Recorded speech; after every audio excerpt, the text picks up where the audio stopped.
Your Storm Team 18 forecast. Weather from where you live.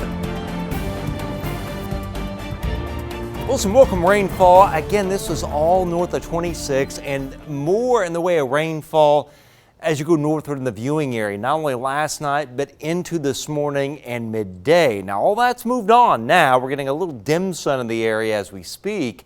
But there is a tornado watch for Newton and Jasper County. It's until 11 Eastern, 10 Central time.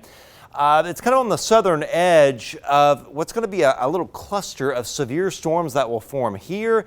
It'll probably be one main supercell and then form into kind of a cluster of supercell storms. Rake the Chicago area with the risk of an isolated strong tornado, wind and hail too.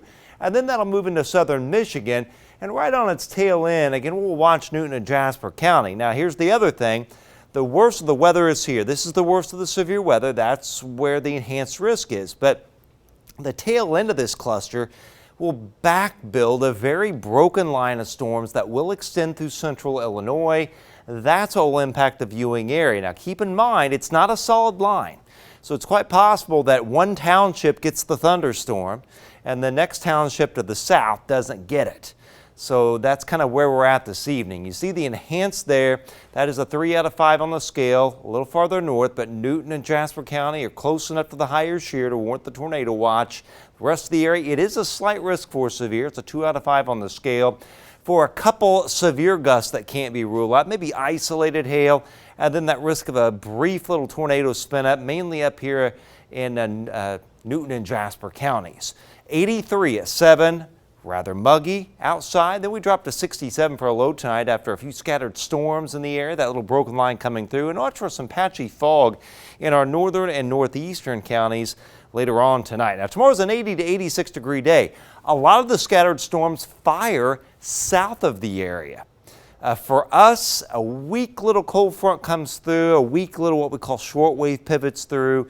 We may have a couple isolated storms that pop, and notice the wind turning back to the northwest, a high of 85, but still pretty humid tomorrow. And there you see the highs at 80 to 86 viewing area wide. Coolest north, warmest as usual down in our southwest counties. This is 7 o'clock tonight. There's all that severe weather up here to our north. And then watch the line kind of elongating here, a little line, a broken line forming. This is 9. There's the line. This is around 9:30, and this pivots through right through the evening. Again, I think this is kind of 7:30 to 11 overall.